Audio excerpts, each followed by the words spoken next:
You know how they always say predicting a team's success based off of last year is a bad idea?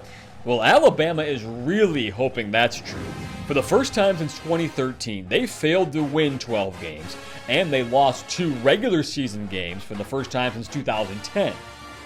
So with that said, we're going to go ahead and assume 2019 was an anomaly. Every year, Alabama loses a ton of juniors to the draft, but this year it didn't seem that bad.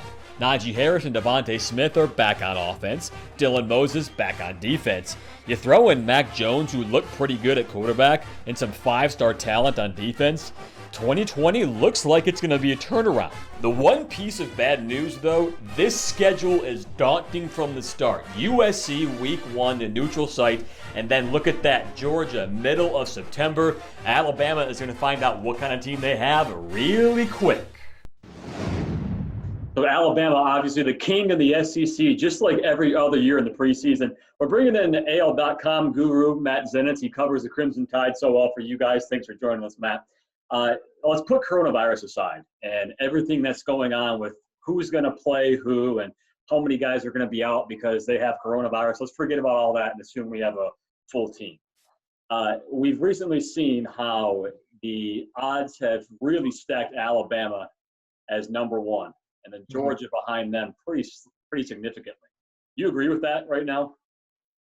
I mean, I think Alabama's in position to once again compete for an SEC championship and be in the mix for a playoff spot. So unfortunately for them, they dealt with some significant injuries last year defensively, get some key players back, combination of Dylan Moses, LeBron Ray, who was out last year, be back in the mix, Josh McMillan. Got the medical red shirt and helped to provide even more depth at inside linebacker. And even though you obviously lose some key guys like Xavier McKinney and obviously some of those great players as far as Tua Tagovailoa, the receivers, Raekwon Davis, and some players to go along with that, they have a lot coming back, and a quarterback, Mac Jones, who got thrown into the fire the end of last year and exceeded my expectations based on what they were going into him stepping into the starting quarterback job. And I'm sure has them feeling optimistic if he does ultimately end up being the guy to lead the way for this team at that quarterback position. To me, it seemed like Mac Jones got a bad rap. And then you saw at the end of the year, he made plays almost as well as Tua did. Let's assume Mac Jones is going to be the starting quarterback. I don't know how realistic it is that Bryce Young can come in there and compete, especially not having spring practice like they had it canceled. Do you see any difference in this Alabama offense week 1, maybe compared to last year's week 1 with Tua? You're not going to find too many players at the level of Tua. There's a reason that he went number 5 overall in the NFL draft, even with the injury concerns and hip concerns that there were with him.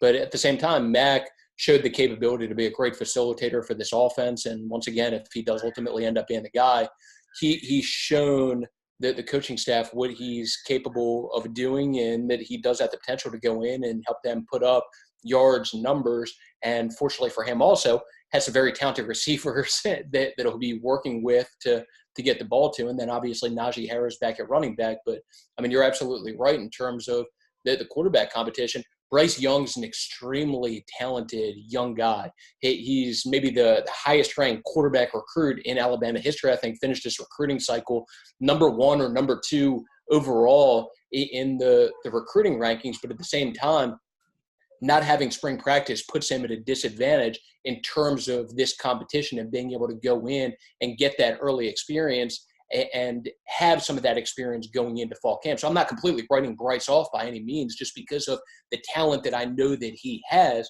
But at the same time, not having spring ball does put him at a disadvantage. And Mac does have even more of an edge just based on the fact that he was able to get some of that experience at the end of last year, which I'm sure gave him confidence, while at the same time giving the coaching staff confidence based on what he was able to do. They had 2 top 15 receivers gone to the draft, but they're still set at receiver, which is crazy with those 2 guys being gone. They seem set at running back, even with the long list of guys behind Najee Harris who were just itching to get a chance in there. How do you feel about the offensive line? Because I'm sure it's going to come down to how well they can protect Mac Jones in order for him to make plays.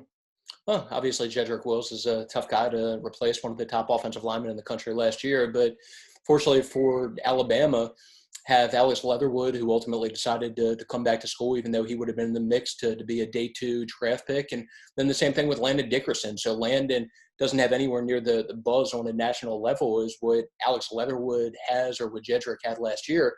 But Landon is another one that, based on my conversations with NFL people, if he had decided to come out, he would have been in position to maybe be a day 2 draft pick. And you have that kind of veteran presence at a key spot along the offensive line at center to go along with obviously having players like Alex back, having Deonte Brown back, and some very good players along that offensive line.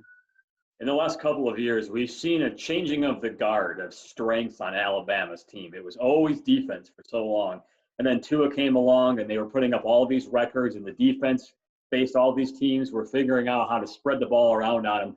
How do you see 2020 going for the defense? Do you see this being a defense that has to hang on like they have in the last couple of years, or do you see a lot of room for improvement and growth there? I think that defense, I think it's fair to say that defense would have been a lot better last year if not for the injuries. I think Pete Golding gets a bad rap a little bit. I know that people around that program and in the SEC world think a lot more highly of him than it seems like maybe the fan base does.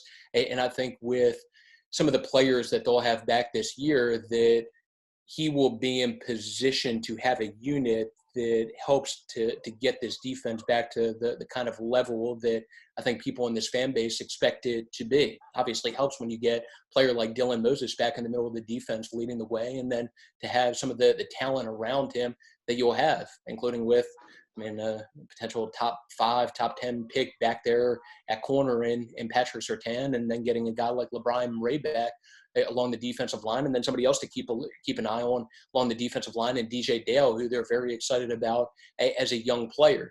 So for me, I think there will be improvement defensively compared to what we saw last year. And the main reason for me saying that is just some of these players that they're going to be getting back from injuries last year that I think will help to put them in a position to improve, even having to replace guys like Xavier McKinney. And lastly here, it seems like it's maybe been a coincidence or not that every single year we have a narrative, Alabama is hungry. They're so upset the way last year ended.